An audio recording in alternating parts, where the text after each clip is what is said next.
Pəmbək mahalında bir kişi vardı. Çox səxavətli idi, kələş kişi.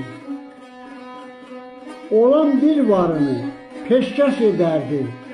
Hak yolunda durmuşdu kələş kişi. Kəndin meşə ətəyində yerləşir, gələn qonaq qarşısında əyləşir.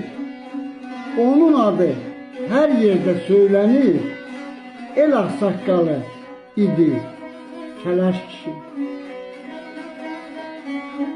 El içində durar, danışar, gülər, kasıblara əl tutar, çörək verərdi.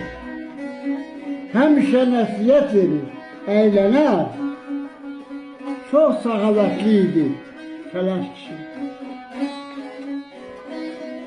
Onun gözündə yox idi dövlət, var.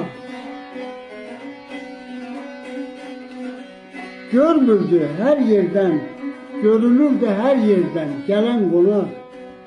Əsgər deyil, el içində sayılar, həmişə duz çörəkli olar kələş kişi.